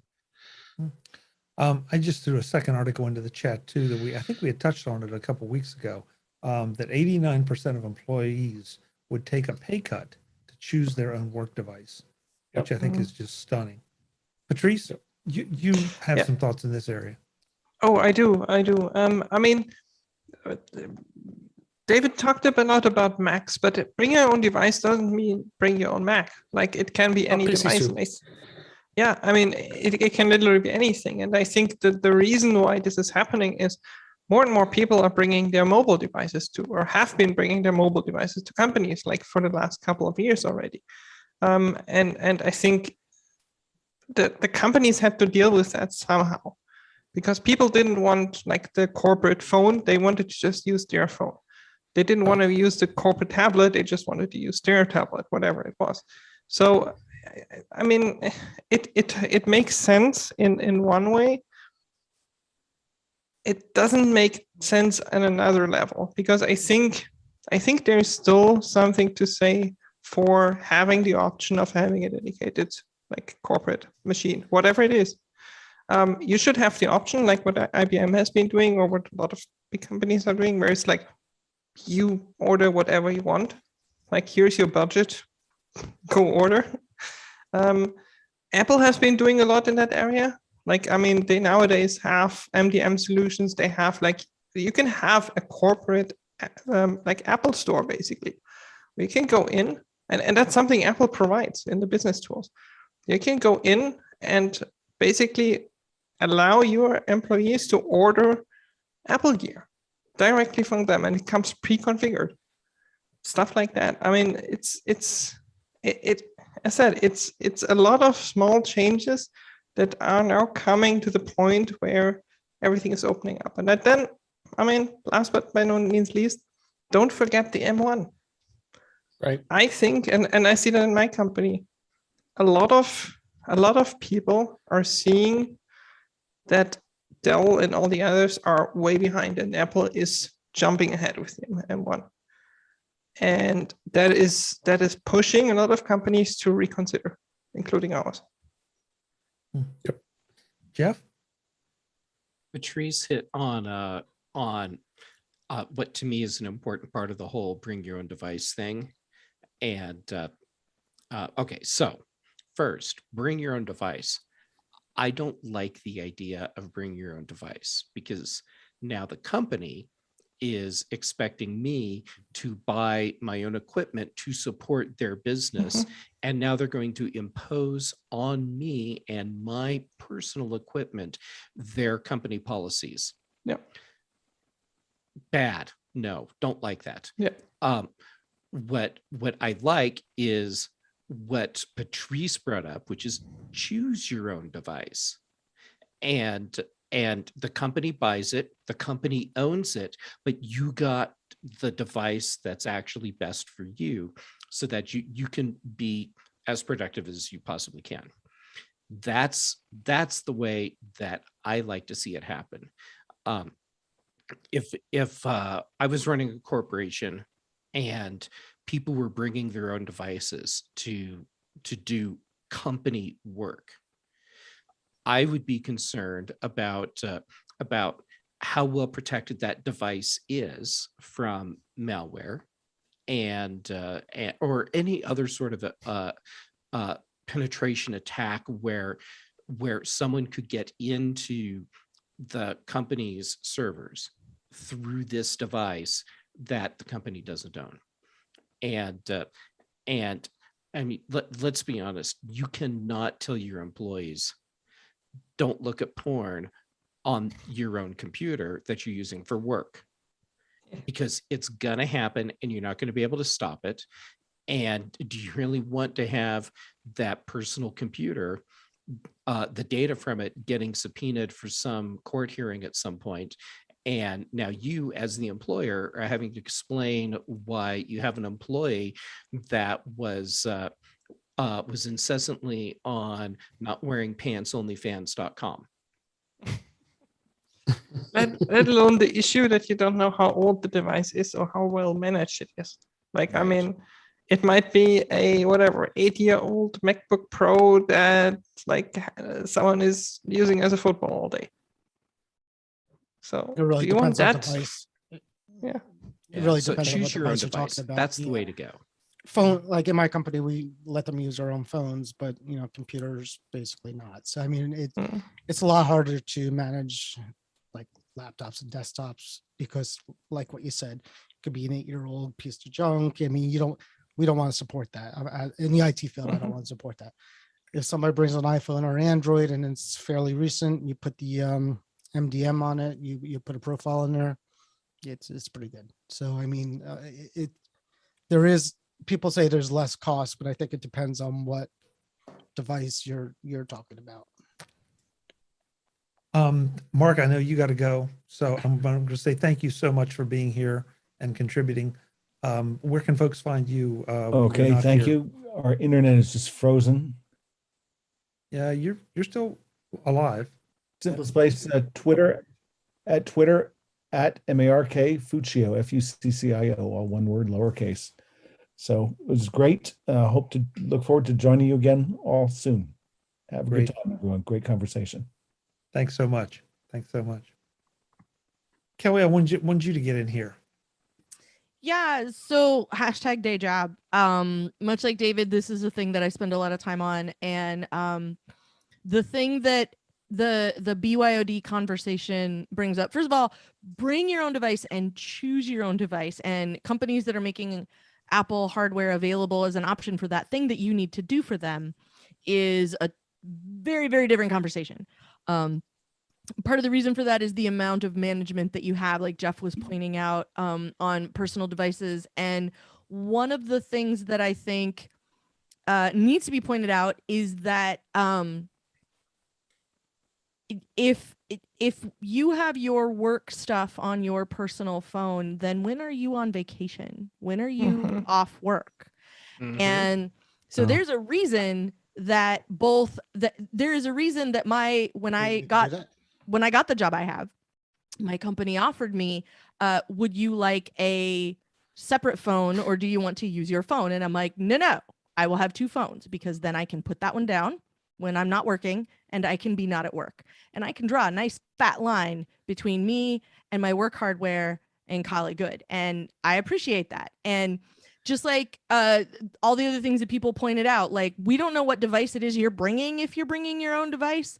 Are you keeping it up to date? Are you running a virus scanner? Are you running any sort of utility that helps keep it safe? Like, are you encrypting your drive? If you have access to people's personal data, like, do you have file vault enabled? Like, there's a whole bunch of stuff that goes into all of these things. And all of those things go into the decisions that are made when machines are deployed to you by your company. So maybe you get to choose one, but if you choose, Patrice gets a new job at my company, and I go, okay, I need to deploy a laptop to Patrice. Now, I have the option with an Apple laptop of buying it through my Apple business account, having it shipped directly to Patrice, who is not in the same country I am in, and it can get to Patrice. Patrice opens it up, and I, as a macOS administrator, can set things up in what's called zero touch, which means Patrice gets it, opens it up. When she opens it up and gets the machine open, it checks in with Wi-Fi, and it goes, okay, I'm online. The serial number is already showing up in my MDM, and Patrice sees it and goes, okay, I'm going to put in my password, and like, here's the Wi-Fi network. Here's the password that Kelly sent me yesterday because she knew my machine was going to be here today. And it goes through whatever parts of the setup assistant need to happen.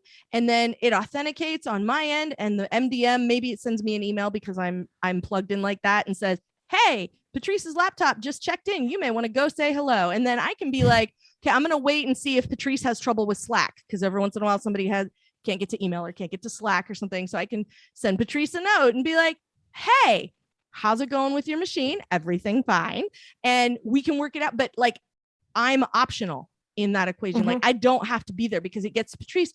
She opens it up, looks at her laptop, everything's fine. She logs in, she starts getting meeting requests, whatever.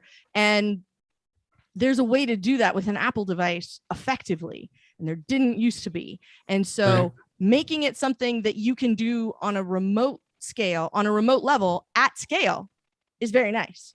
So like, but there's a big difference between me saying, Patrice, you're looking lovely today. Would you like to mostly I wanted to compliment your watch band because I know, but do you want a Windows machine to do the job that you're doing, or do you want a Mac to do the job that you're doing? Because you can do it on either one. It's your call. Is a very different conversation from Patrice going, well, I have this MacBook, this iBook that, might get on the Wi-Fi, and I'm going to make this my work machine now, because then it's my problem. And I don't want to have to do that. And part of it is like the line between what's my hardware, like what's work hardware, and what's personal hardware.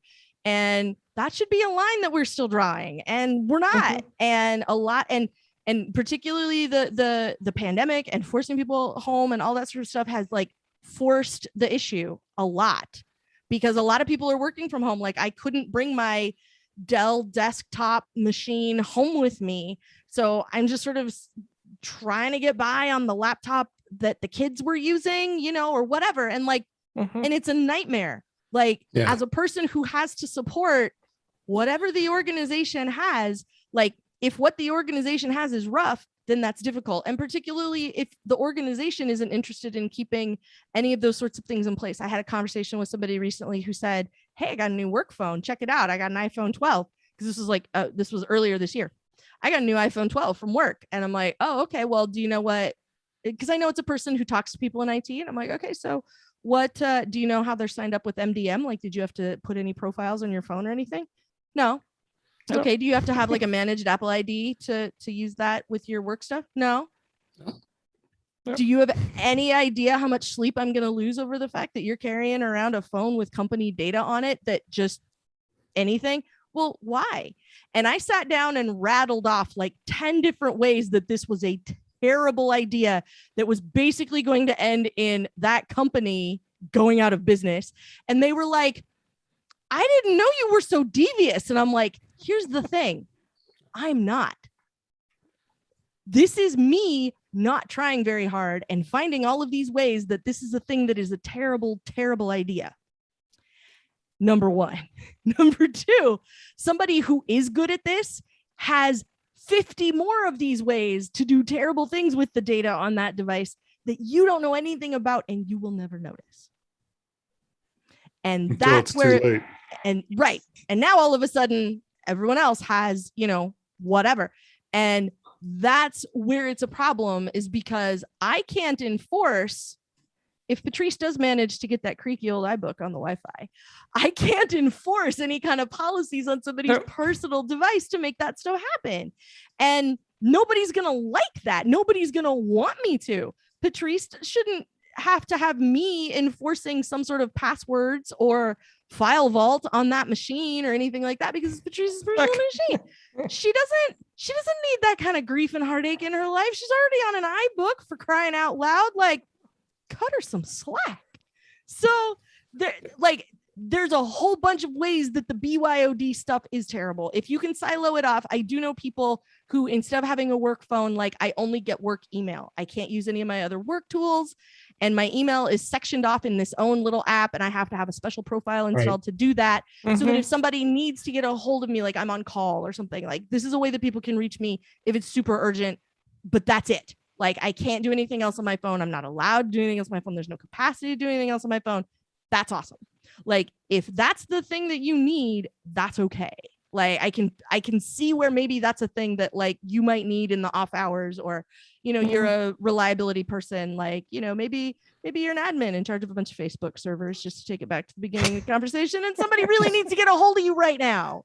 Okay, we're cutting you off there, Kelly. You're done. Like, but like, there are things, like, there are times when I could see something like that being okay, but like, on a fundamental level, I feel like the BYOD stuff is a terrible idea. And I think the choose your own device stuff is a really interesting option, because it really didn't used to be the case. And in a lot of places, it's still not.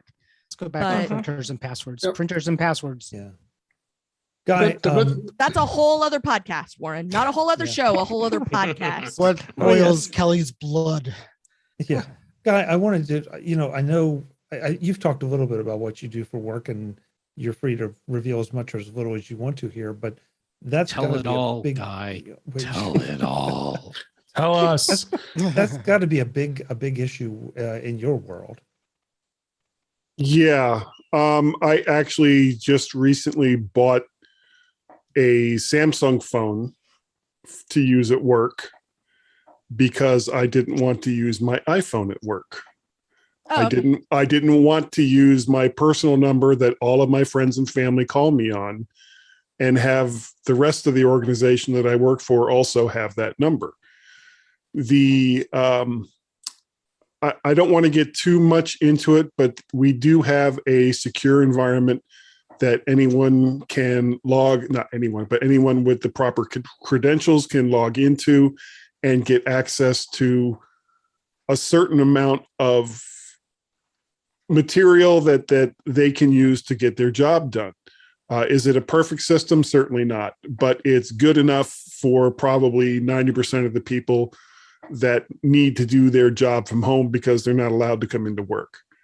I'm one of the lucky ones that live close enough to the office that I work in, so that I've basically been going in every day for the last year and a half. And it's been, and somebody actually brought this up to me, because I was talking to them, and I was saying, well, I've been so unhappy because it's like I'm the only one at work. And they were like, well, yeah, duh, you're a very social person and you need people to bounce stuff off of, and you just don't have it when there's nobody in the office. And it was like, yeah, that's right. But it doesn't matter, because, I mean, you deal with the circumstances that you have to deal with as compared to the perfect world that you may want to live in. So I'm doing what I have to do to get by in my job, and I'm helping as many people as I possibly can from my position at work, because they can't be at work. And, you know, I mean, this is the new reality. This is what a lot of people are having to deal with. So, okay, it kind of sucks for me, but I don't really know what else to say. You know, it's what I do. It's why I run a help desk. It's why I for my entire tech career, part of my job has been to teach the people that are under me on how to do the same thing I do. Because when something breaks at 4:00 in the morning, maybe they'll call you instead of calling me. That's the way I look at it. I'm getting a bunch of messages in the back chat that people are falling asleep or have children waiting for them, or I forget there are several other demands that are, well, we're not going to get into some of the other demands that are being made on these people's time. So we're just going to, yeah. It's a wrap. Don't go there, Jeff. Yeah, like kitty. that furry thing in Guy's hand. She So was we're gonna scratching the door. His I beard. couldn't ignore her. We're going to go around the room and let you know where you can find these folks when they're not here. So take it from the top this time. David Ginsburg, thanks for being here. We appreciate your enterprise perspective. Where can folks thanks. find you? You can find me at In Touch with iOS at intouchwithios.com. Kelly will be on the show this week. And also find me on my YouTube channel at youtube.com/DaveG65. You can find me on Twitter at DaveG65. And I'm on the Mac Show on Fridays with Patrice and with Chuck and with Jeff. And thanks for having me. Great. Thank you, David. Jeff Gammett, freshly shorn, I think. Where can folks find you? Did it just get hot in here? People can find me on Twitter and Instagram, jgammett, both places, youtube.com/jgammett. Geez, Dave rattled off a bunch of the shows that I'm on here. I kind of get around. Just Google me. You'll find me. Yeah, there's a name for people like that. There is, and I probably need the t-shirt. Thank you, Jeff. I'm glad that you don't have the t-shirt to wear on the show. Jay Miller, thank you for throwing so much commentary in the back chat that I couldn't even keep up. As where can we always, find happy to be here.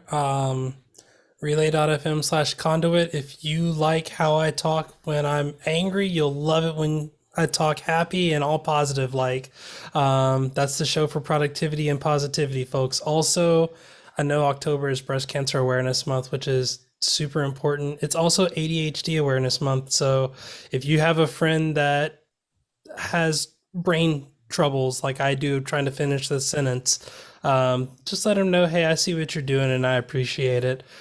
Like Brittany, who's helped me a lot in, getting better at what I do. Also YouTube, everything, Twitter, website, all that stuff at KJY Miller. And yep, have a good one. Thank you, Jay. Thanks for being here. And thank you for saving all your angry for MacVoices Live. We appreciate it. Every week I get it all out. It's therapy. You should see him on Wednesday. He's so chill. Jim Ray, where can folks find you? And do you chill after you leave here? Let me wake up and think about it. Good. I'm going to go for a walk. I need to get my steps in, and it's getting dark. Okay. Yes, where am I? Proview.com, PROVUE.com, and Proview Jim on Twitter. Great. Thanks for being here, Jim. Jim's going to scold me later. No. You're not unless you yell at my receptionist, then I don't have a receptionist anymore. So. Oh, then I'm safe. So, Yeah. That's good. I'm just imagining Jim powering down a couple of Red Bulls before MacVoices just to get to this level.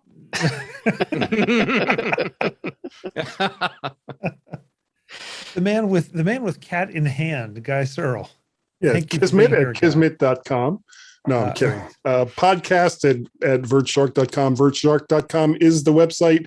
MyMac.com podcast is the typical podcast that I'm on, as well as something really stupid called Guy's Daily Drive, where I talk and drive my car at the same time and rub my stomach and pat my head. So, it's a quadruple threat. Mac Parrot on the Twitters, VertShark on the Twitters. And there's other stuff, but basically, if you look for Mac Parrot or VertShark, there I am. And my cat. Thank you. Kismet. I'll be talking to your insurance company later. Ooh, she's getting mad. Ooh. Oh. All right, I'm going to let her go now. There Yes, you go. I think so. Everyone has opinions on the show tonight. Yeah. She's got strong words for Steve Jobs was not that bad. she's got strong words for Jim's receptionist, I think. Yeah. Yeah. Patrice, thank you so much for staying up very well. Actually, by now it's probably early. Depending Well, on how yeah, you look at it. it's almost 4 a.m. So yeah. Ooh. Yeah, I mean, I'm on vacation, so that's all good. I'm on British Tech Network twice a week with some lovely people like Jeff and Chuck and David and some others. Thursdays on the Big Show, Fridays on the Mac Show. Everything I'm doing, like all the social media links, and if you want to buy me a coffee and all the projects and whatnot, you can find on thepatrice.com. And my podcast is the Foodie Flashback at foodieflashback.com, where I talk about food and food related memories and everything with a lot of very interesting people. Excellent. Thanks for being here, Patrice. Really appreciate it. We'll see you on the Mac Show on Friday for me. Definitely, yes. That's right. I get to hang out with both of you and Dave. Yeah. Kelly, you need to take a morning off at some point so that you can join in on the Mac Show. Oh, You know, would I'm love the you. interim host. Uh-oh. Yeah. Yeah. I was right. Just saying. Yeah, but is that a O for me or is it for you? Yes. It doesn't matter. Either way, it's gonna Yeah. be good. Chuck got it. The correct answer is yes. Yes. Yes. Brittany, thank That's you two for for being here. English. I want to make sure that I'm sorry, I was not aware that it was breast cancer awareness. Excuse me, that it was ADHD month as well as breast cancer awareness. So yes, by all means, another very worthy, reasonable kind of thing that folks need to pay attention to. Where can they find you to help them pay attention to it? I'm Twitter. On Twitter, I'm the ADD Liberator, not a coincidence. And that's also who I am on YouTube. And yeah, on that note, we're gearing up for the International Conference on ADHD, which is the first week of November. So we have the whole month of October leading up to it of ADHD Awareness Month. And that is why I'm often late to the show, is because we have our conference committee meeting at 4:30 Pacific or 4 o'clock Pacific, and it's scheduled for 2 hours. So so that now you know, that's it. It's all part of the machine. So thanks for having me, Chuck. Hey, it's always great to have you. Absolutely great to have you. Are you speaking at the conference this year? I am, but only at the Professionals Institute. So a general admission ticket will not, you will not see me. I'm telling the professionals what to do. Ah, I see. So you have to pay to see Brittany at this point. You have to pay more to see me. You pay more. Oh, okay. There you go. There you go. Top shelf. Kelly Gamont, thank you for being here as always. Where can folks find you? Well, first I want to say, like, the thing about ADHD Awareness Month is that you really only have to be aware of ADHD for like 10 minutes and then you're done and it's fine. So really? No, nothing? Brittany's with me. Okay. Brittany's with me. All right. I gotta give you a chuckle. Okay. I didn't make it 10 seconds. So it was I a little forgot joke what you about said that big. already. So yeah, little joke about that big. You can find me getting ADHD counseling for Brittany on a regular basis because my brain is also weirdly wired, and that's a thing that sometimes I need assistance with. The rest of the time, you can find me 5 days a week hosting the Mac Observer Daily Observations podcast over at macobserver.com. You can find me on my own show over at the Incomparable Network, which is called I Want My MCU TV. You can also find me there occasionally on the Football is Life podcast and other places where I talk about Ted Lasso and other sorts of stuff that is super great and lots of fun that I like very much. You can find me on the After Show with Mike Rose at aftershowpodcast.com. We will probably have an upcoming episode about the surreal experience Mike and I had in the process of Steve Jobs passing away. It's a long story and we'll talk about it over there. And the rest of the time, you can find me on Twitter as Verso. Excellent. Thank you, Kelly. Good to have you as always. Thanks so much. Last but absolutely not least, Warren Sklar. Warren, where can folks find you, or can they? In the basement. In the basement. Fun fact, Brittany, is I was hyperactive. I was hyperactive before ADHD. So that's how old I am. Can you talk about that? Wow, Warren's OG. Hyperactive. Okay, And- but and it's then- had different names and existed since the 30s as a diagnostic. I never told you how old I was, so I could be 80. So what I'm hearing is Warren is a vampire. 500. No. Anyhow, I am still in Quarantineville. I'm going for the COVID record. I'm on week 3 at this point, so we'll see how that goes. If I'm still alive, I will be joining Dave and Kelly on Thursday. And if Facebook is still alive, you could join us tomorrow at the Back to the Future Facebook group, as long as it's DNS is working and Mark Zuckerberg didn't shut its switch down. That escalated quickly. Well, I mean, there's a lot of, If I'm still alive, I'll be on the show tomorrow. Yeah. Well, there's a lot of, there's a lot of questions of whether tomorrow is gonna, happen the way we want it all to happen. So let's see how it goes. One day at a time is how I go. Yeah, sounds familiar. I want to thank you all again. Thank you, Warren. Thank everybody for being here tonight, even the ones that cut out early. I also want to thank the folks in the chat room. A lot of interesting comments here. Rich was saying a lot of support for personal devices. Webb thanked everyone. What else did we have here? Oh, Cletus probably gets the last word on Steve Jobs. So Steve embodied humanity, the bad and the good. Good way to say it, Cletus, no question. So this has been MacVoices Live. We do this Tuesday nights, 8 p.m. Eastern, 5 p.m. Pacific, whatever time it is, wherever you are. We would love to have you join us. If you're listening to this because you're asleep, and normally at those times, you can always catch us on the MacVoices feed. And if not, please join us in the chat room. It's always a lot of fun. Until the next time, and as always, I'm Chuck Joyner. This is MacVoices. Thanks for watching. Namaste. Underpants. Woohoo! You're the best, Warren. No. Oh man, that was interesting. That's one way of putting it. Yeah. I love this group because there's so much passion about everything. No, there I've isn't. had 1.5 of these since the start of the board meeting. I think I gotta go. I say you better go to the bathroom now. I had one Exec yesterday. capacity. I had one yesterday, Brittany. It was the only thing I could taste in the last 3 weeks. That kombucha. Oh, Wow. yeah. I might do that again. It's a vinegar. Surge Cola. Not bad. So I was going to tell my bring your own device story, but I'll do it now for MacVoices After Dark. But the job I have now, my first day on the job, during the interview process, after they hired me, they said, and we'll have a computer on your desk, by the time you get here. And I said, please don't, just I'll bring my own, thank you, because you're going to get me a PC, and I hate PCs. I will be more effective for you if you let me bring my own. And they said, they were kind of like, well, but yeah, you're going to have to support it. Fine, I'll support it. I'll be much happier, And now this was a while back, long before there were all the security concerns we have now. And so I probably wouldn't get away with it. But I'm still doing it. I still bring in my own device. And to everybody's credit, both management then and management now, I get a stipend where I pay for it. Where they pay me for it. It's mine, but that's included in my compensation, with the understanding that I'm spending X number of dollars on these devices.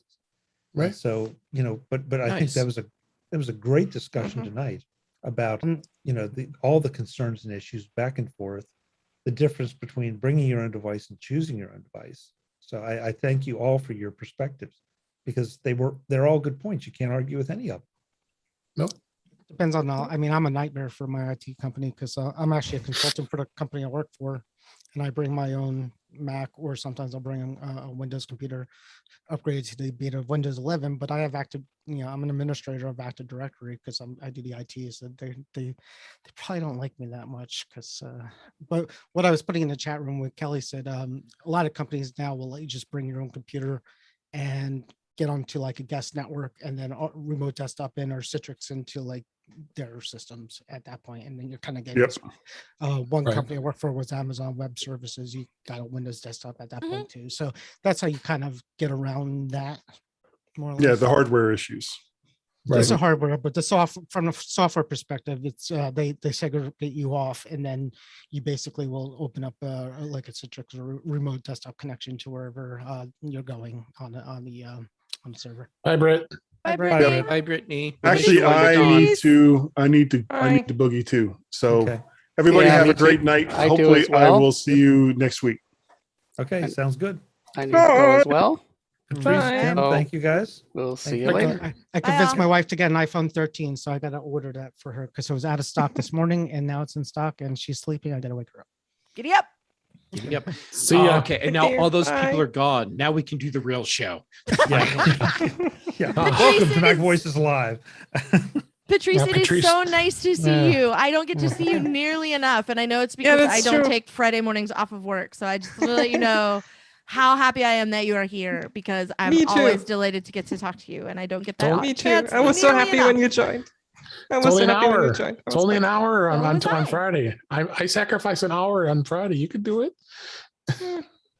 I already give up my lunch hour at work every day to do TDO. So I'd Okay. have to like set up another day off. But That I'm makes sure that's sense. coming because I'm going to start losing vacation time because I never go anywhere. So I'm going to have to take another day off anyway. Mhm. So All right. Well, That's and, what I and, do. and you know who the host is, so Yeah. Yeah. yeah, We, can we put got it- put in a good connections. word Like, for you. we Yeah, can we get have connections. Yeah, this whole group is on this. Yeah.